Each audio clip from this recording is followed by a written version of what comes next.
ስንፈተ ወሲብ ሲባል ምንድነው? አንደኛው ያው መልፈስፈስ፣ አቅም ማጣት፣ ሁለተኛው ደግሞ ያው ቶሎ ጃኩሌት ማድረግ፣ የሴቷን ስሜት አለመጠበቅ፣ ዲፕሬሽን፣ ሴት ጋር መጠቀም፣ እነዚህ ያመጡታል። ይህን ጋብቻ ደግሞ ከሚለያየው አንዱ ስንፈተ ወሲብ ለማንም ለጓደኛ ሳይነግሩ እኛ ጋር እየደወሉ ይመጣሉ። ፈውሱ ደግሞ 100% እየተፈወሱ እየዳኑ እንዲሁም ሽልማት እያመጡ። ሞተር አዳሽ ማለት ይቺ ናት እንግዲህ ሞተር አዳሽ የሞተር አዳሿ ይቺ ናት። አንደኛው ከሱዳን የምትመጣዋ። ስለዚህ ልዩነት የለውም፣ ጥንቆላ አይደለም። እንዲሁም ይህን ፕሮግራም የምትከታተሉ በየገዳማቱ ያላችሁ ጥሩ እውቀት ያላችሁ ሰዎች ካላችሁ እውቀታችሁን ለእኛ እንፈልገዋለን። የተማረ ሰው እንፈልጋለን። ትክክለኛ አለኝ የሚል ሰው ካለ ወደኛ መጥቶ ሼሪንግ ማድረግ መቀየር ይቻላል። የመጀመሪያው ዙር እምቢ አለን፣ በሁለተኛውም የመነቃቃት ስሜት አመጣ፣ በሶስተኛው አንድ ዙር ይሄዳል አለ። በቃ አንድ ዙር ከሄደ በቂ እኮ ነው። ተረካለ በሶስተኛው አንድ ዙር በቃ ተረክ ብሏል አለ። እንደውም አንዱ በጣም በዛብኝ ይቀነስልኝ ላይ ያለ ሰው ይቀነስልኝ። እንዴት መቀነስ ይቻላል?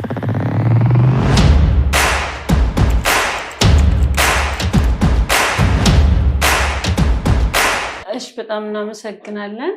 እስቲ መጀመሪያ ራስዎን ያስተዋውቁልን፣ የት ነው ያለነው የሚለውን ለተመልካቾቻችን ይንገሩን መጀመሪያ። እሺ ኮከብ ብርሃን የባህል ሕክምና ማዕከል ነው የመጣችሁት። ያው መልጌታ ፎር ጌታውን እባላለሁ። ያው ሀና ማርያም አዲስ አበባ ነው ያለነው። እንኳን ደህና መጣችሁ። እሺ እናመሰግናለን። ያው ኮከብ ብርሃን የባህል ሕክምና ለቻናላችን ቤተሰቦች አዲስ አይደለምና ደስ ብሎናል እኛም በድጋሚ ስለመጣን። እስቲ ከዚህ ቀደም ኢንተርቪው ላላዩት ሰዎች ኮከብ ብርሃን የባህል ሕክምና ምንድን ነው የሚሰራው፣ የሚሰጣቸው አገልግሎቶች ምን ይመስላሉ የሚለውን ይንገሩ። እንግዲህ ጥሩ ነው። ባለፈው እናንተ መታችሁ ኢንተርቪው አድርገናል። ያው ኮከብ ብርሃን እንደስማችን ኮከብ ነን። ያው እንግዲህ ከሞላ ጎደል ከፈጣሪ ጋር ፈጣሪ በሰጠን መሰረት ያው አዳኝ ክርስቶስ ነው። ያው ሕክምና ምክንያት ነው፣ ሰበብ ነው። እና ያው እንግዲህ ኮከብ ብርሃን 26 ዓመቱ ነው ከተመሰረተ። በ26 ዓመት ውስጥ ላይ ያው እያከምን ያለ ነው በዚህ በስንፈተ ወሲብ ዙሪያ ነው እየሰራን ያለ ነው። አሁንም በዛው ዙሪያ ነው የምንገኘው። ያው ህብረተሰቡ ይመጣል፣ ከክፍለ ሀገርም ያሉ እንዳጠቃላይ ውጭ ሀገርም እንደዚሁ ይመጣሉ፣ ይደውሉልናል። በዛ ዙሪያ ነው እየሰራን ያለ ነው። አሁንም ቢሆን በዛው ነው ያለ ነው። መልካም። የስንፈተ ወሲብ ህክምናውን እንመለስበታለን።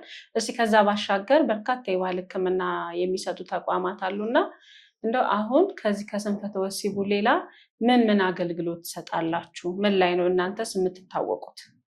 አሁን ሌላም አለን። አሁን ለምሳሌ በዚህ በሚጥል ህመምም አለን፣ በኪንታሮትም አለን። ያው ምንድነው አለን ማለት ብቻ ሳይሆን በተጨባጭ ለውጥ ያመጣንባቸውን ነገሮች በማለት ነው እንጂ ብዙ ነገሮች አሉ በውስጡ። ያው ግን አሁን ህብረተሰቡ እንደ ጥናት ያጠና ነው የተቸገረበት ነገር ቢኖር ይሄ ስንፈተ ወሲብ ነው በሚል ዙሪያ ነው እኛ ያተኮር ነው። ምንድነው ስንፈተ ወሲብ ማለት? ያው ማህበራዊ ቀውስ፣ ኢኮኖሚያዊ ቀውስ፣ የቤተሰብ መለያየት፣ መበሳጨት፣ ልጆች ይበተናሉ። ከዚህ አንጻር ያው ኑሮ እየተጎዳ ሴቷም ተጎድታ ትኖራለች፣ ወንዱም ደግሞ ያው ውስጡን አምቆ የሚነግረውና የሚያማክረው ሰው ስለሚያጣ የእናንተ ማህበራዊ ሚዲያ ተጠቅመው ለማንም ለጓደኛ ሳይነግሩ እኛ ጋር እየደወሉ ይመጣሉ። ፈውሱ ደግሞ 100% እየተፈወሱ እየዳኑ እንዲሁም ሽልማት እያመጡ እኛም እንደው ከቀን ቀን እያሻሻልን ራሳችን እየገመገምን ማነው ለውጥ ያላመጣው፣ ለውጥስ የትኛው ያገኘ እያልን ራሳችን እየገመገብን አሁን በጥሩ ሁኔታ እየሰራን ያለ ነው። ሌላው በዚህ በአይነ ጥላ ተያይዞም አለን፣ በሚጥልም አለ፣ በኪንታሮትም አለ፣ ብዙ መድኃኒቶች አሉ። ስለዚህ ይሄን እያያችሁ ያው ጥሩ ለውጥ እያመጣን ነው ከቀን ቀን። እናንተም እያሻሻልን እያያችሁ አይደል ባይናችሁ። ስለዚህ ከስተመሩ ብዙ እንደሆነ እያያችሁ ነው። ስለዚህ ብዙ ከስተመር አለን። በቀን ከ20 ሰው በላይ እናስተናግዳለን። ስለዚህ ብዙ ሰው ነው ያለን ማለት ነው። መልካም። እንግዲህ ቀደም ሲል እንደነገሩን 26 ዓመት ቆይታችኋልና በዚህ 26 ዓመት ውስጥ ስኬታማ አድርጎናል የምትሉት የህክምና አይነት የትኛው ነው? እንግዲህ በህክምና ያው የዳነው ሰው አንድ ቀን ድኖ ከሄደ እዛ በኋላ ተመልሶ አይመጣም። ያው ገንዘቤን ከፍዬ ድኛለሁ፣ እዛ ውጭ እናንተ አታስፈልጉኝም ባይ ነው ሁሉም ሰው። እና ግን ብዙ ሰው ነው የሚድነው። እንግዲህ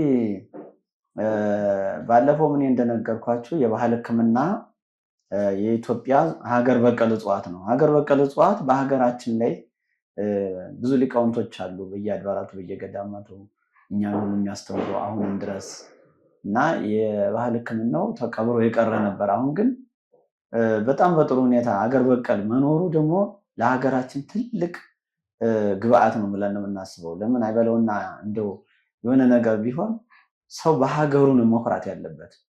በሀገራችን እኛ ራሳችን መቻል አለብን ብለን ነው አሁን ሀገራችን እንደ ኢትዮጵያ ባህል ሕክምና አዋቂዎች ማህበር እንትን እያልን ያለ ነው። ሀገር በቀል እጽዋቶችን ተጠቅመን ህብረተሰቡን እያገለገልን አቅም ያለውን እንደ አቅሙ የሌለውን በነፃ ነው አሁን እያከምን ያለ ነው። ለምሳሌ ስንፈተ ወሲብ አሁን መቶ ጠይቆ የቀረ ሰው የለም። በቃ ማንም ሰው እንደ አቅሙ በቃ እንደ ስራው እንደ ክህሎቱ መጠነን እንሰጣለን። ኮመን ነገር የለንም። ግን የሰውን ችግር እንረዳለን። የተቸገረውን ሰው እንዲሁ በአይን እናውቃለን፣ እንረዳለን ማለት ነው። ግን ስንፈተ ወሲብ ማለት ምንድን ነው በራሱ ሲገለጽ ምንድን ነው የሚሉ ሰዎች ሊኖሩ ይችላሉ። እና እስቲ ምንድን ነው ማብራሪያ? እንግዲህ ስንፈተ ወሲብን ከሚያመጡት አንዱ የሳይኮሎጂካል ዲፕሬሽን ያመጣዋል። ወጣቶች አሁን ለምሳሌ ሳይኮሎጂካል ዲፕሬሽን፣ ሴጋ መጠቀም እነዚህ ያመጡታል። ወደ እድሜ ገፋ ሲል ከ50 ዓመት በላይ ከሆነ ደግሞ የስኳር ሂንኬዝ ያመጣዋል። ሌላው ያው እንግዲህ ጭንቀት እንደነገርኩሽ ነው። ግን ከ50 ዓመት በላይ ያለው ኖርማል ነው ማለት ይቻላል። አሁን እየተቸገርን ያለ ነው ከ25 ዓመት ጀምሮ ያለው ወጣት ትዳር አግብቶ ችግር እየመጣ ነው። እንዲሁም አሁን በቀደም የሚገርምሽ ነገር ትዳር ላገባ ነው ራሴን ቼክ አድርጌ ሳየው ደካማ ነው እና ኋላ እሷንም ከምጎዳ ከአሁኑ ጀምሬ ራሴን ልጠይቅ የሚሉ ብዙ ወጣቶች እየመጡ ነው አሁን የሚገርሙ። ስለዚህ እንዲህ ተዘርዝሮ የሚያልቅ ነገር አይደለም ስንፈተ ወሲብ ማለት። አሁን የነገሩኝ እንትኑን ነው ምክንያቱ ስንፈተ ወሲብ የሚመጣበትን ምክንያት ነው። ግን ራሱ ስንፈተ ወሲብ ምንድን ነው? ምናልባት ጥያቄ ግልጽ ካልሆነ እንዴት ነው የሚያደርገው ምንድን ነው የሚሆነው የሚለውን ሌሎች የማያውቁ ይኖራሉ እና ስንፈተ ወሲብ ሲባል ምንድን ነው? ስንፈተ ወሲብ ሲባል ምንድን ነው? አንደኛው ያው መልፈስፈስ፣ አቅም ማጣት ሲሆን ሁለተኛው ደግሞ ያው ቶሎ ጃኩሌት ማድረግ የሴቷን ስሜት አለመጠበቅ ይሆናል። ስለዚህ እንደዚህ አይነት ነገር ተጣጥሞ ትዳር ማለት ተጣጥሞ ተከባብሮ እስከ ህይወት እስከ መጨረሻው ድረስ አንተ ባሌ አንቺ ባለቤቴ ብሎ ተከባብረው እግዚአብሔር የፈቀደው ጋብቻ እኮ ነው። ይህን ጋብቻ ደግሞ ከሚለያየው አንዱ ስንፈተ ወሲብ ነው። ስለዚህ ስንፈተ ወሲብ ለምን በዚህ ነገር ሰው ይለያያል ነው መፍትሄ ያለው። መለያየት መጨቃጨቅ አያስፈልግም። ስለዚህ ወደኛ መጥተው ተጠቅመው ኑሯቸውን ቢገፉ የተሻለ ይሆናል ማለት ነው። መልካም። መድኃኒቱ እንዴት ነው የሚወሰደው አጠቃቀሙ የሚለውን ደግሞ ያብራሩ። የመድኃኒቱ አጠቃቀም ሁለት አይነት ነው። አንደኛው ያው የሚቀባ ለ7 ቀን አለው። ሁለተኛው ደግሞ ያው የሚዋጥ ነው። ያው ናቹራል እጽዋት ነው፣ ፕሮዳክት ያልሆነ ነው። ሀገር በቀል እጽዋት ነው። ኬሚካል ያልሆነ ነው። ሀገር በቀል እጽዋት ነው። ያው እጽዋቱ ግን እንዲህ በቀላል የሚገኝ ነገር አይደለም። ሩቅ ቦታ ነው የሚገኘው። አሁን በጣም እየተወደደ መጥቷል። ከዛ አንጻር ያው በዚህ ዙሪያ ላይ እንሰራለን ማለት ነው። ሴቶችስ ስንፈተ ወሲብ ያጋጥማቸዋል? ሴቶች አሁን ባለፈው የገጥሞን ነበር ከ105% ቢሆን ነው። ሌላው ግን ደህና ነው፣ በጣም ቆንጆ ነው። እነዛም ደግሞ በቀላሉ የሚታጠን ነው። ያ አንዳንዴ ገጠር ላይ አጓጉል ባህል የሚደረጉ ነገሮች እነዛ ስንፈተ ወሲብን ያመጣሉ። ምሳሌ ያለ ግርዛት ስንፈተ ወሲብ ያመጣል። ይሄ መቅረቱ ጥሩ ነው፣ ፔን ይቀንሳል ያ። ስለዚህ ያ መቅረቱ አሁን ለትውልዱ ጥሩ ነው።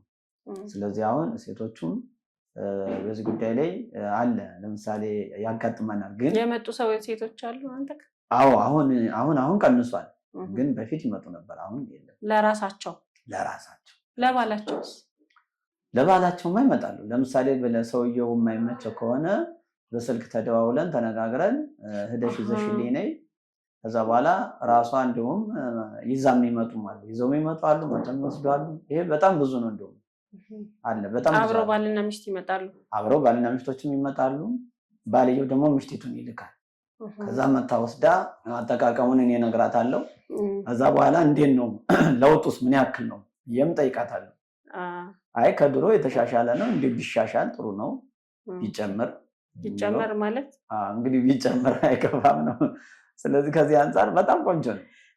ተስማምቷቸዋል። ፊድባኩ ጥሩ ነው ይላሉ ሴቶቹ ማለት ነው። ፊድባኩ ጥሩ ነው። ያው እንግዲህ ምንድነው ህክምና ሁሉንም ሰው አታስደስትም። እንደነገርኩሽ አሁን ከመቶ 80% እናስደስተዋለን፣ 20% ደግሞ እምቢ ይላል። የሚገርምሽ ነገር አንዱ እንደው ከልጅነቱ ጀምሮ ቢደከም እምቢ ያለኝ ሰው ገጥሞኛል እና ያሳዝንሻል። በእርግጥ ህክምናውን አትድንም አይባልም። እስቲ ሌላ ጊዜ ደግሞ ሌላ እንሞክርልሃለን ብለሽ እንደዛ መምከር ነው። ሳይኮሎጂካል ሰውየውን ማከም ወይ ደግሞ አመጋገብ ስርዓቱን በደንብ አድርጎ እንዲታይ ማድረግ፣ እንደዛ አይነት ነገሮች በጣም በምክር ያን ሰውዬ በጥሩ ሁኔታ መከረን ሰው ያደረግንበት ጊዜ አለ።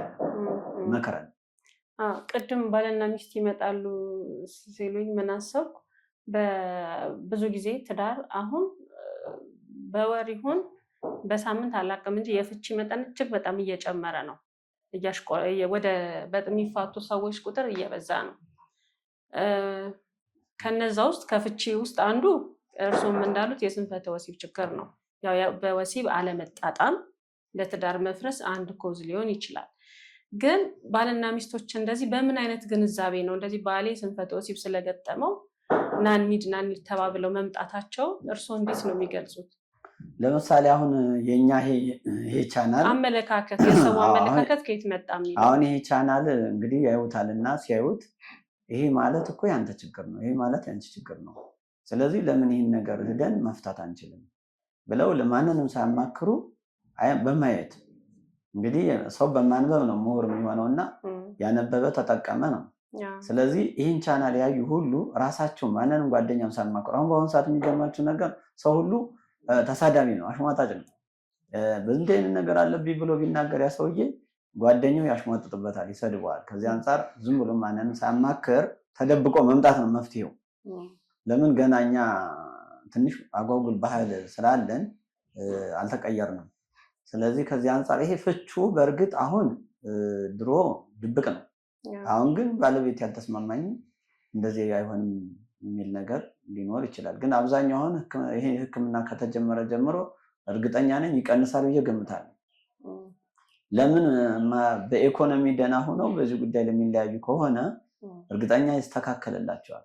እኔ ብዙ ሰው ደውዬ ጠይቄያለሁ፣ ምን ያክል ለውጥ አግኝታቸዋል?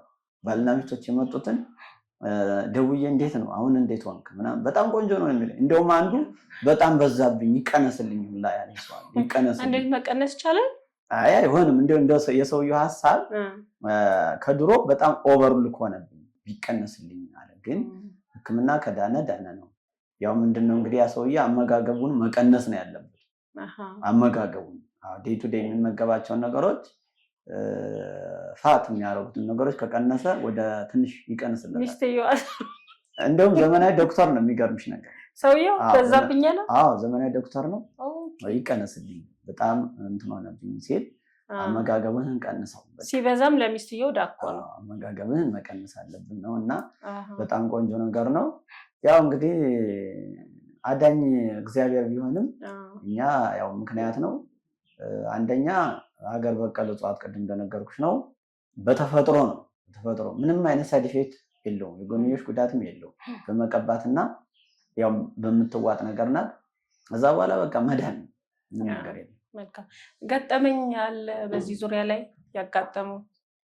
ገጠመኙማ በዚህ ዙሪያ ላይ ያው አንዳንዴ እናግኝህ ብለው ድንገት መጥተው ሰስፕራይዝ የሚያደርጉ ሰዎች አሉ።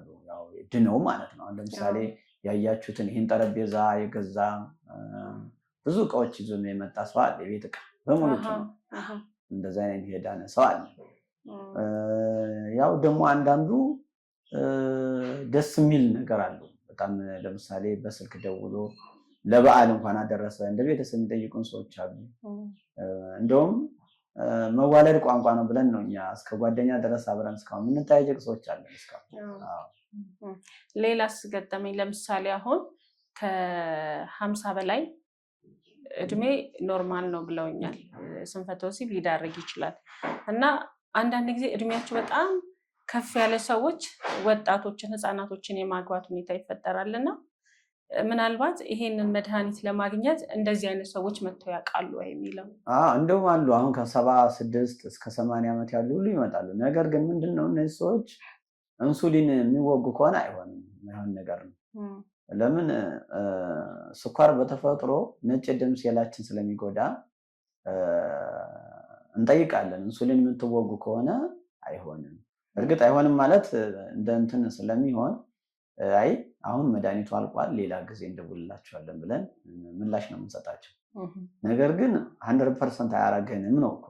ለምሳሌ አሁን እኔ አንድ የገጠመኝ የጅቡቲ ሹፌር ነው፣ 70 ዓመቱ ነው እና ያው ሞትፎርሚን ይወስዳል ግን እምቢ አለ። በቃ ምንም ፌል አረገ።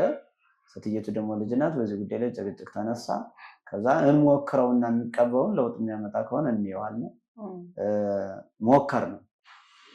የመጀመሪያው ዙር እምቢ አለን። በሁለተኛውም የመነቃቃት ስሜት አመጣ። በሶስተኛው አንድ ዙር ይሄዳል አለኝ። በቃ አንድ ዙር ከሄደ በቂ እኮ ነው። ተረካለ። በሶስተኛው አንድ ዙር በቃ ተረክ ብሏል አለ። ከዛ በቃ በአንድ ዙር በቀን አንድ ከሄድክ ይበቃል በዚህ ዙሪያ ላይ እና እንደዚህ አይነት ነገሮች አሉ። እንዲሁም በኢኮኖሚ ደህና የሆኑ ሰዎች አሉ። ለምሳሌ ከ75 ዓመት ጀምሮ ያሉ ሰዎች ውጭ ሀገር ይኖሩና ወደ ኢትዮጵያ ይመጣሉ፣ ልጅ ያገባሉ። ከዚህ አንፃር ልጅቱ ደግሞ መውለድ ትፈልጋለች። ይሄ ደግሞ በሬው ደግሞ ተኝቶ እምቢ ይላል። ያ በሬውን ለመቀስቀስ ግዴታ ሞተር ያስፈልገዋል እና በሞተር መነሳት አለበት እና ይነሳል ማለት ነው። አሁን ከመጡት ሰዎች መካከል አንድ 10 ሰዎች መጥተዋል።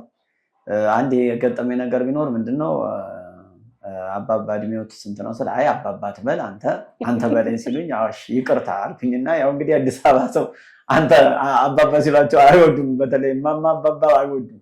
ከዛ ይቅርታ እኔ ከቀረቤታ ከአክብሮት አንፃር ነው እሺ ችግር የለም ብዬ ከዛ እሺ ስንት ነው እድሜው ስል 86 ዓመት ነው አሉ። አይ 86 ዓመትማ እዚህ በኋላ እኮ ፌል አድርጓል። ፌል ስላደረገ ምን ማድረግ እችላለሁ አልኳቸው። ይጎልትህና እስኪ እኔ እናንተ እንውጣና እንታያሉ። እዛ ወጣን ተያይዘን ወደ ውጭ ወጣንና እስኪ ያያቸዋለሁ የእሳቸውን ስራ ብለን ሳያቸው ስፖርት ነው የሚሰሩ ብድግ እና እንግዲህ እንደዚህ እኔ ተናግሬያለሁ። ደግሞ ብሰጣቸውም አይድኑም። ስለዚህ ምን ማድረግ አለብን በሚል ያው እሳቸውን እንደዛ አድርጌ ሸኝቻቸዋለሁ። ሌላው ደግሞ በቅርብ ጊዜ የመጣች አንዲት ሴት ናትና እና ባለቤቷ ነው ለባለቤት ፈልጌ ነው እና እኛ ልጆች አሉን ለባለቤቴ ግን ያስፈልጋል ስትለኝ እንዴ እናንተ ከዚህ በኋላ ምን ያደርግላችኋል ይባላል እንዴ? ስለዚህ እድሜያችሁ ሂዱ ስል ትልቅ ሴት ናቸው። በጣም ትልቅ ሰው ናቸው እና እድሜያቸው ያንስ ወደ 75 ምናምን ይሆናል። ከዛ አይ ልጄስ ወጥ ያለ ጨው ያምርናል። ወጥ ያለ ጨው እኮ ያምርም ልጄ ምን ሆነ ነው ሲሉኝ ገንግጬ እኔ በቃ ለሳቸው ይሄን ካሉማ ልስጣቸው ብዬ እንደገና ሰደድኳቸው። እኛ ሰው በሌላ ቀን ሲመጡ በጣም እንደ ሴት ቆንጆ ነው ተኳኩለው ደግሞ መጡ። ደግሞ ሴትዮዋ እና እንደዚህ አይነት ነገር ገጠመኞች አሉ እና በእርግጥ ሰው ኑሮን ይመስላል። አሁን እኔ ከምናገረው አንፃር ሰው ኑሮን ይመስላል። ትንሽ ሆኖም ተጎድቶ የሚኖር ሰው አለ። እድሜውም ገፋ ብሎ ደግሞ ወደ እድሜው ገፋ ሲል ጥሩ ኑሮ የሚኖር ሰው አለ። ከዚህ አንፃር የኑሮ ፍላጎቱ ሰውን ይመጥነዋል። ስለዚህ ያው ህብረተሰቡ ሊረዳው የሚገባ ነገር ያው እንግዲህ መምጣት፣ መወያየት፣ መነጋገር ነው መፍትሄው። ምን ያህሎቹ ናቸው አሁን ሞተር የሚያድሱት? ከሽማግሌውና ከወጣቱ ሞተሬን አድሳለሁ ብሎ የሚመጣው ምን ያህሉ ነው? እንግዲህ አሁን ይሄን ማለት ምንድነው እንደ ጥናት ሳጠነው እኔ ከ30 እስከ 40 እስከ 50 ባለው በጣም ይበዛል። ከዛ በላይ ያሉት ደግሞ ያው መጀመሪያ ወይ ምሽቱ ትሞትበታለች ወይ በብስጭት ይኖራል። ደግሞ ዝም ብሎ በስራ የኖረ ሰው አለ። ዝም ብሎ ምንም ነገር ሳያደርግ 50 ዓመት ላይ የሚነቃ ሰው አለ። እንግዲህ ሰው በተፈጥሮ ይለያያል። ስለዚህ ከዚህ አንፃር ቁጥሩ የሚበዛው ግን ከ50 እስከ 30 ባለው ነው የሚበዛው። 20 ቤት አይመጡም? 20 ቤት ይመጣል። ግን 20 ቤቱ ያው እሱ በአመጋገብም በምንም እሱ በትንሽ ሕክምና መዳን ይችላል እሱ። ስለዚህ መድኃኒቱ እድሜም ላይ ምንም አይነት ተጽዕኖ የለውም። የስኳር መድኃኒት ከሚወስዱት በስተቀረ ለሌሎቹ ችግር የለውም ነው? ኖ እድሜ ገደብ አለው። እድሜው እስከ 80 ባለው ነው። እዛ ውጭ አይሆንም። ሰው ሰብእ ለመበዛ 80 ነው የሚለው ቅዱስ ዳዊትም እና የሰው ልጅ እንትንም ያው መቼም የተፈጥሮ ሕግጋት ደንቦች ስላሉት ከዛ በላይ አይሆንም። 90 ዓመት አይቻልም፣ አይሆንም። ስለዚህ ከዚህ አንጻር ያው የእድሜ ገደቡ እንደዛ ነው። መልካም። ምንድነው ሌላ ምን አለ? የባህል ሕክምና እምነት የሚጣልበት አይደለም የሚሉ ሰዎች አሉ። እንደውም ወደ ሌላ እምነት የሚወስዱት አሉ። አንድ የባህል ሕክምና ጋር እኔ አሁን ለምሳሌ በመጣ በሌላ አስተሳሰብ የሚያስቡ ሰዎች አሉ። ግልጽ ለማድረግ የባህል ሕክምናና ጥንቆላ ተያያዥ የሚያደርጉ ሰዎች አሉና በተለይ አሁን ባለንበት ጊዜ ላይ በእርግጥ ይሄ ትክክል ነው ወይ የሚለውን እስቲ መልሱልኝ። ስለዚህ አሁን ምን ጥሩ ጥያቄ ነው የጠየቅሽኝና እንግዲህ ህልም እንደፈቹ ነው። ቅድም እንደነገርኩሽ ህልም እንደፈቹ ነው። አሳ በአብይ ጾም ይበላል ወይ ብለዋል ሰውየው። ሰው እንደ ሀገሩ ነው፣ ህልምም እንደፈቹ ነው። እንግዲህ ከአሳ በላይ ፕሮቲን ያለው የለም። በጣም ፋት የሚያደርግ እሱ ነው እና የባህል ሕክምናው ራሱን ችሎ ሀገር በቀል እጽዋት ነው። ጥንቆላ የሚሉት ነገር ደግሞ የድሮ ባህል ነው። ለምሳሌ ድሮ ጨሌ ይባላል ነበር። እሱ አሁን ቀርቷል፣ እየቀረ መጥቷል። ቀረ ማለት አንችልም፣ አለ አልፎ አልፎ አሁንም አለ። ጥንቆላ የሚባለው ነገር ደግሞ የለም። ጠንቋይ ከሆነ ለራሱ ማወቅ ለራሱ መቻል ነው ያለበት። እኔ እንደውም አንዳንድ ቦታ ላይ የሀብት አለ የሎተሪ ምናምን ብለው አሁን በቴሌግራም ያለው አንዱን እኔ ደውዬ ምንድን ነው ያልኩት፣ ለሀብት የምትችል ከሆነ ለራስ ለምን አታረግም? ለምን አንተ ሰው አትሆንም? መጀመሪያ ሰው ለማድረግ ከምትሮጥ አንተ ሰውነት ተገኝ። በዚህ ጉዳይ ላይ ህብረተሰቡ በቴሌግራም በቲክቶክ እኛ እንደዚህ ነን የመነኮሱ አባቶችን የገዳማ የሞቱትን ሰዎች በአፕሮብ በማድረግ ድምፃቸውን በመቀየር ሰው ይጭበረበራል። የሚገርማቸው ነገር ለምሳሌ የእኛን ድምፅ በመቁረጥ ሀክ በማድረግ የባህል ሕክምና አዋቂ ነን ብለው አዲስ አበባ ተቀምጠው የቤኒሻንጉል ጉሙዝ ነኝ፣ ዲማ ነኝ፣ ባህር ዳር ነኝ፣ ጣና ሐይቅ ነኝ የሚሉ አሉ። ህብረተሰቡ ይህን መለየት ያለበት ነገር ቢኖር ተቋም ካለው ሄዶ መታከም አለበት። የባህል ሕክምና ተቋም ነው፣ ራሱን ችሎ ተቋቁሟል፣ በአዋጅ የተቋቋመ ነው። ስለዚህ በአዋጁ መሰረት የባህል ሕክምና ቢሮ ካለው ሄዶ ቢታከም ነገም መጥቶ ያን ሰውዬ ይጠይቃል። ባይሳካለት መልሶ ይጠይቃል፣ መድኃኒት ይቀየርለታል። ራሱ ምክር ራሱ አንድ ሕክምና ነው። ባይድን እንኳን ያ ሰውዬ ከአመጋገብ ስርዓት ጀምሮ ይነገረዋል፣ ይድናል ማለት ነው። ነገር ግን አሁን ህብረተሰቡ የባህል ሕክምናው እንደ ጥንቆላ እንዴ ጥንቆላ ከሆነ በየቤታችን የምንበለው ድንች፣ የምንበለው ቃሪያ፣ የምንበለው ብርቱካን፣ ጎመኑ፣ ሰላጣው ይሄ ሁሉ እኮ ናቹራል እኮ ነው። የናቹራል ባይኖር እኛ እኮ አንኖርም። ስለዚህ የምንበላቸው እጽዋቶች በሙሉ አገር በቀል ናቸው። እነዚህ አገር በቀል እጽዋቶች ግን እያንዳንዳችን ለምን ይጠቅሙናል? አሁን ለምሳሌ ከጤና አዳም ጀምሮ ከዳማካሴ ጀምሮ ከጥቅል ጎመን ጀምሮ እነዚህ ነገሮች እንዴት ናቸው ሊጠቅሙ ነው ለምሳሌ። ስለዚህ አሁን ደግሞ ጥሩ መድኃኒቶች እየመጡ ነው። ለምሳሌ አሁን ከውጭ ሀገር የባህል ሐኪሞች ከጥቁር አዝሙድ፣ ከሐብሐብ፣ ከብርቱካን እነዚህ አንድ ላይ በመሆን ከቀረፋ ጀምሮ አሁን ቀረፋን እኛ አሁን እስካሁን አልተጠቀምንበትም። አሁን ደግሞ ቀረፋ በአዲስ መልክ ህብረተሰቡን እያገለገለ ነው። ልንገራችሁ፣ ይሄ ቀረፋ ማለት አገር በቀል እጽዋት እንግዲህ እስካሁን የደም ሴሎችን ከሚያነቃቁ ነርቭን በነርቭ ሲሰቃይ የነበረውን ሰው ሁሉ የሚያድኑ እጽዋቶች እያገኘን ነው። ልንገራችሁ። ስለዚህ ህብረተሰቡ ጥንቆላ አይደለም የባህል ሕክምና ከድሮ ከመጽሐፈ ሄኖክ፣ ከመጽሐፈ ኢዮብ፣ ከመልዕልተ ሰሎሞን ከአባቶች ከሊቃውንቶች እንደውም ብዙ ሊቃውንቶች ሳንጠቀምባቸው መድኃኒቱን እውቀታቸውን ሁሉ ቀብረው ሙተዋል። አሁን ግን ያ የተቀበረውን እውቀት ከተለያዩ ሊቃውንቶች በመልቀም ነው እየለቀምነ እየሰበሰብነ ክርታስ በማድረግ ነው እኛውን ይሄን ነገር ወደ ትውልድ እንዲተላለፍ እያደረግን ያልነው ነው። ስለዚህ የባህል ሕክምና ለምሳሌ ሜትሮሎጂ ነው። ሜትሮሎጂ አውደ ከዋክብት ነው። አውደ ከዋክብትን ከሚያስተምሩት አቡሻክር መጽሐፍ ነው። አቡሻክር መጽሐፍ ሳይንስ ነው። ሳይንስ ማለት ቀመር ነው። ቀመር ማለት ደግሞ ሂሳብ ነው። ስለዚህ ይህን ጥበብ እኛ የተማርነው ከግዕዝ ትምህርት ነው። ግዕዝ በመማራችን ትርጉሙን አውቀናል። ለምሳሌ የዘመናዊ ሕክምና ማኑዋሉ በእንግሊዝኛ የተጻፈ ነው። የኛ ደግሞ የዚህ የባህል ሕክምናው ማኑዋል በግዕዝ የተጻፈ ነው። ግዕዙን ወደ አማርኛ ተርጉመን የእጽዋቱን ስም አውቀን መጠኑን በዛ ልክ ነው የምንሰራው። ስለዚህ ህብረተሰቡ አሁን ውጭ ሀገር ድረስ አምኖ ወደኛ እየመጣ እንዴ የውጭ ሰዎች አሁን እየመጡ ነው፣ እየታከሙ ነው በዚህ በስንፈተ ወሲብ ዙሪያ።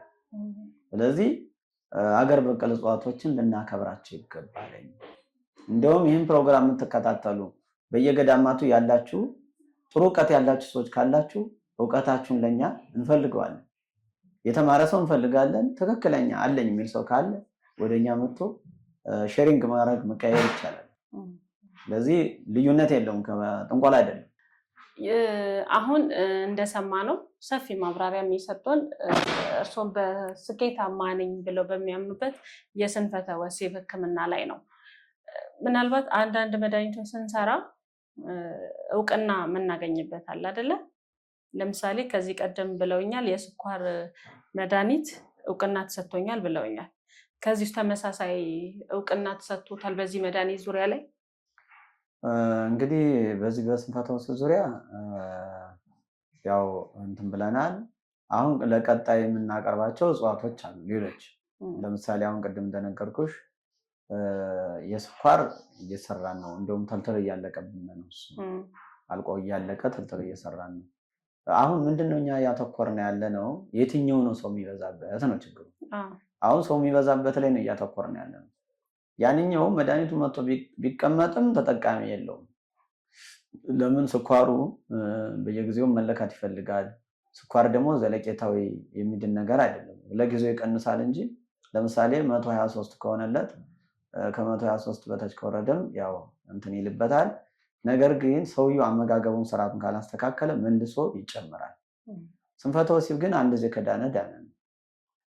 በዚህ ልክ ነው የምንረዳው። ሌላው እንግዲህ የኪንታሮት አለን። የኪንታሮት የሚቀባ ነው ሳያቆስል ምንም ጉዳት ሳያመጣ እሱ በመቀባት ይድናል። ሌላው አሁን ይሄ የሚጥል ማለት አሁን አንዳንድ ሹፌር ሆነው የሚመጡ አሉ። የኤፒሌፕሲ ነው የሚባለው። እሱነን እንደውም መኪና አትንዳ በእግርህና ወይም ደግሞ በረዳት ወይ በራይድና ነው የምንላቸው። ለምን? ይሄን እንደዚህ አይነት ነገር ከመቀጽበት የሚገርምሽ ነገር እዚህ መጥቶ ያመመው ሰው ገጥሞናል። ከዛ በኋላ ነው እየዳነ ያለው ማለት ነው። ስለዚህ አሁን ምርምራችን ይቀጥላል። አሁን ያገኘናቸው ደግሞ አዳዲስ ነገሮች አሉ። እነሱን ደግሞ እንቀጥላለን። በቀጣይ ስትመጡ ከውጭ ሀገር የባህል ሐኪሞች እየተነጋገርን እንደውም ጥሩ ነገር ያገኘናቸው ነገሮች አሉ። እነሱን እናደርጋለን። ግን በዋናነት አሁን እኛ እየሰራን ያለ ነው በዚህ በስንፈተ ወሲብ ዙሪያ ላይ ነው። መልካም። እንደው በፐርሰንት ሲቀመጥ ምን ያህል ፐርሰንት ስኬታማ ሆነናል ብላችሁ ታስባላችሁ? እንግዲህ ከ100% ነን ማለት አይቻልም። መቼም እዚህ መጥቶ ሁሉም ድኗል ማለት አያስችልም። ያዳነም አለ። ያ አሁን ከ180% ግን ሹር ነው። በጣም ቆንጆ ነው። እንጠይቃለን፣ ደውለውም ደግሞ ይነግሩናል። ያልተሳካላቸው ሰዎች ደግሞ አልተሳካልንም እንደገና ላኩልን። አሁን አንድ ሰው ካልተሳካለት ድጋሚ እስከ 2-3 ጊዜ እንልክላቸዋለን። አንዳንዴ የመድኃኒቱን አጠቃቀምም ይስታሉ። ለምሳሌ አሁን አንዳንድ መድኃኒቱን የማቆየት አሁን ለምሳሌ አንድ መድኃኒት መቆየት ያለበት መጠቀም ያለበት ዛሬ ከወሰደበት ቀን ጀምሮ ሲገባው መድኃኒቱን 3 ቀን 4 ቀን ያቆየዋል። አንድ ወር ደግሞ አስቀምጦ የሚደውል ሰው አለ። መድኃኒቱ በተፈጥሮ ኤክስፓየር ዴት ያደርጋል። እኛ አሁን ተልተሎ ነው የምንሰራው። ለሳምንት አንድ ጊዜ ነው የምንሰራ፣ ለሳምንት አንድ ጊዜ ነው የምንሰራ እንጂ ዴይ ቱ ዴይ ካልተሰራ መድኃኒቱ ፌል ያደርጋል። ከዚህ አንፃር የአጠቃቀም ችግር ነው። አንዳንዶቹ የአጠቃቀም ችግር ገጥሟቸው አይተናል። አንዳንዶቹ ደግሞ ቀደም እንደነገርኩሽ ነው በተፈጥሮ ገና ሲወለድ ጀምሮ እንደዚህ አይነት ነገር ያለበት ሰው አለ። ከዚህ አንፃር ያው እንደውም ራሴን ሳላውቅ እስካሁን ቆይቼ 30 ዓመት ሙሉ 40 ዓመት ሙሉ እንደዛ ነው። ለምሳሌ ሴክሹዋል ኢንተርኮርስ ነው። ከረሳሽው ረሳሽው ነው። ለምሳሌ አንድ ሰው ከረሳው ረሳው ነው፣ ከተወው ተወው እኮ ነው። ጭንቅላቱን አሳምኖታል ማለት ነው። ነገር ግን ከዚህ ነገር አሁን እናንተ ለምን ደፍራችሁ እንዲታወራላችሁ 130 ሚሊዮን በሆነበት የሚል ሰዎች አሉ። የራሱን ከቤቱ ትዳሩን መስርቶ እየኖረ ስለሰው የሚተች ሰው አለ። የራሱን እኮ እየኖረ ነው። የእያንዳንዱ ይሄ ችግር ለማን ይዋያል? ለማን ልንገረው ችግር ይላል ዘፋኙ ሲናገር። ስለዚህ እንደዚህ አይነት ነገር ይሄ ነገር በግልጽ መውጣቱ ለህብረተሰቡ ይጠቅማል እንጂ አይጎዳም። ለምን አሁን ግልጽነታችን እየመጣ ነው፣ እንደ ውጭ እየሆነ ነው ማለት ነው። ስለዚህ የውጭ ዓለም ላይ እኮ በቃ ፕሊስ ሄልፕ ሚ ነው እንደዚህ አይነት ነገር በቃ ቸግሮኛል ነው፣ እርቦኛል። ስለዚህ እዚህ ሀገር ግን በመደባበቅ በምን እየደበቅን ያመጣነው ነገር እኮ ከተደራችን እየለያየን ነው የመጣው። መጀመሪያ ይህን ነገር ክሮስ ቼክ ቢደረግ ኑሮ ይሁላ ችግር አይመጣም። ስለዚህ ለምን ይሄ ተፈጥሯዊ ነው፣ እግዚአብሔር የፈጠረው ነው። እንግዲህ ከአዳም ጀምሮ የመጣ ነገር ነው። ምድርን እንድንሞላት እግዚአብሔርን እንድናገለግለው ሕግጋቱን አክብረን ጋብቻ ክቡር ነው። ከዚህ አንጻር ህብረተሰቡ መደባበቁ ቀርቶ መነጋገሩን ትኩረት አድርጋችሁ ወደዚህ ብትመጡ እኔ ጋር ብቻ አይደለም የምለው ደግሞ ብዙ የባህል ሐኪሞች አሉ፣ ቢሮ ያላቸው አሉ፣ ከኛ የሚበልጡ ሊቃውንቶች አሉ። ወደ እነሱ ጋር በመሄድ ቢሮ ያለውን ተጠቀሙ ነው የምለው። አሁን በዚህ አጋጣሚ ማስተላለፍ የምፈልገው ነገር ቢኖር ብዙ በባህል ሕክምናው ስም የሚነግዱ ሰዎች አሉ። ለኛም ለማህበሩም አይጠቅሙም፣ ለመንግስትም አይጠቅሙም፣ ግብር አይከፍሉም፣ አገልግሎትም አይሰጡም። በየትኛው ነገር ይገኛሉ? ባህር ዳር ተቀምጦ አዲስ አበባ ነኝ ይላል። ስለዚህ ይህንን ፕሮግራም የምትከታተሉ ሰዎች ብዙ ሰዎች መታችሁ ብር ልካችሁ ከስራችሁ እኔ ነፃ የሰጧችሁ ሰዎች አላችሁ በእኛ ስም ተለጥፎ። ስለዚህ መተው ሲያለቅሱ እኔ በነፃ ከ25 ሰው በላይ ሰጥቻለሁ። ስለዚህ ብራችሁን ባትልኩና በእኛ ስም የሚነግዱ ሰዎች ስላሉ በባህል ሕክምናው ስም የሚነግዱ ሰዎች አሉ። በቃ ብዙ ተቆጥረው አያልቁም። ስለዚህ ከዚህ አንፃር ይህን ፕሮግራም የምትከታተሉ ሰዎች በትክክለኛው ደውላችሁ ስልክ አረጋግጣችሁ ወይም ደግሞ የራሳችሁን ሰው በመላክ እኛ ቢሮ መታችሁ በመውሰድ ብታረጉ የተሻለ ነው። ሌላው ውጭ ሀገር ያላችሁ ሰዎች ይህን ፕሮግራም የምትከታተሉ ባላችሁበት መላክ እንችላለን።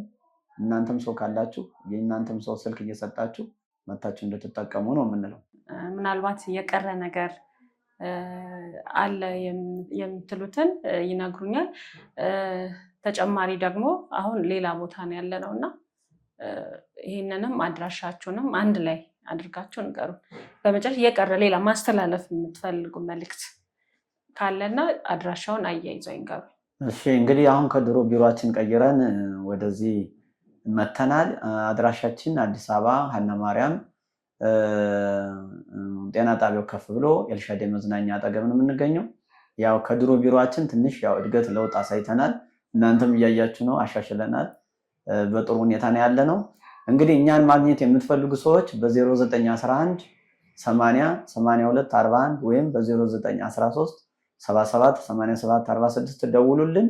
የአገልግሎት ሰዓታችን ከ2 ሰዓት እስከ 11 ሰዓት ከሰኞ እስከ ዓርብ እንገኛለን። ቅዳሜ ከ4 ሰዓት እስከ 8 ሰዓት፣ እሁድ ከ4 ሰዓት እስከ 8 ሰዓት እንገኛለን። በዚህ አድራሻ መታችሁ ማግኘት ትችላላችሁ ማለት ነው። መልካም፣ እናመሰግናለን። እሺ እኔም አመሰግናለሁ። እንግዲህ ሌሎች ክፍሎችን አሳያችኋለሁ፣ እንንቀሳቀሳለን። ማረፊያ ሪሴፕሽን ነው። ከዛ እዚህ ታርፋላችሁ ማለት ነው። ከዛ እንቀጥላለን ወደዛ። አሪፍ ነው፣ ቆንጆ ነው። እንደዚህ ነው እንግዲህ። ያው እዚህ ጋር ደግሞ እዚህ ምንድነው? ይሄ ምርመራ ክፍል ነው። ምርመራ ክፍል። ይሄ ምርመራ ክፍል ነው። ይሄው ምርመራ ክፍል ትገባላችሁ። እሺ። ሁለተኛ ክፍል ነው። ያው እንግዲህ ይሄ የታካሚ ካርድ የሚቀመጥበትና የታካሚዎች ምስጢራዊ ሰነዶች አሉ። እነዚህ የምግብና መድኃኒት ቁጥጥር ባለስልጣን የሰጠን ነው። ይሄ ደግሞ የአዲስ አበባ የንግድ ቢሮ ማለት ነው። ንግድ ቢሮ የሰጠን ነው። ይሄ የአዲስ አበባ የባህል ሕክምና የተሰጠን ማለት ነው። ከባህል ሕክምና ማህበር ነው። ከአዲስ አበባ የባህል ሕክምና ማህበር የተሰጠን ማለት ነው። ይሄ ያው ከአዲስ አበባ የባህል ሕክምና ማህበር የምንሰራቸው ስራዎች በዝርዝር ያስገባንበት ማለት ነው። በዝርዝር እዛም ይገባል፣ ጤና ቢሮም ይገባል፣ አዲስ አበባ የባህል ሕክምና ቢሮ ይገባል ማለት ነው። በዝርዝር ማለት ነው። ይሄ ንግድ ፈቃድ ነው። ይሄ የምግብና መድኃኒት ቁጥጥር ባለስልጣን የሰጠን ማለት ነው። ሌሎች የምስክር ወረቀቶች አሉ። ለምሳሌ በወረዳ በበጎ አድራጎት በመሳተፋችን የምስክር የተሳትፎ ወረቀት ለሐኪም አፈወርቅ የወረዳ 11 የተሰጠን ነው። ይሄኛው ደግሞ በአዲስ አበባ በሰላምና ጸጥታ በመሳተፍ አንደኛ በማውጣት የተሰጠን ሰርተፊኬት ማለት ነው። ይሄኛው ደግሞ የአዲስ አበባ የምስክር ወረቀት ለንፋስ ስልክ ላፍቶ መምሪያ ፖሊስ ጣቢያ መምሪያ የተሰጠን አንድ ፖሊስ ጣቢያ በመስራት ይሄ የተሰጠን ነው። ይሄ ማለት ነው ምን ማለት ነው? ፖሊስ ጣቢያ በመስራት አንድ ፖሊስ ጣቢያ ለምሳሌ ሙሉ ግቢውን ቴራዞል ያለበስኩት እኔ ነኝ። ሙሉ ግቢውን ስፖንሰር በማድረግ ለነሱ የተለያዩ ድጋፍ በማድረግ በጎ ስራ መስራት ጥቅም አለውና ያን በመስራታችን ጎን ለጎን ማህበራዊ ኃላፊነት የተሰጠን ነው። ይሄ ደግሞ በአዲስ አበባ የባህል ሕክምና አዋቂዎች ማህበር ብቁ በመሳተፍ የተሰጠ ሰርተፊኬት ነው። ይሄ የአዲስ አበባ የባህል ሕክምና የምዝገባ ፈቃድ ነው። የምዝገባ ፈቃድ ማለት በየአመቱ ይታደሳል። ማለት ነው። ይሄ ስለዚህ ብዙ ምስክሮች አሉ። ጥሩ ስራዎች በመስራት የተሳተፍን እንገኛለን ማለት ነው። እና ይሄ የታካሚዎች ፋይል ማስቀመጫ ነው። ይሄ ደግሞ ካርዳቸው ነው። ለምሳሌ አንድ ሰው ታክሞ ካርድ ይቀመጥለታል ማለት ነው። ድጋሚ ሲመጣ በዚህ ፋይል ካርዱ ይታያል ማለት ነው። መልካም በማንም ጋር ሳይነገንተን ሳይል እዚህ ጋር ቁጭ ብሎ ከኔ ጋር ይነጋገራል ማለት ነው። ታካሚውና ሐኪሙ ለብቻቸው ሕክምና ምስጢር ስለሆነ እዚች ጋር ለብቻቸው ሁለተኛው ክፍል ላይ እንነጋገራለን ማለት ነው። መልካም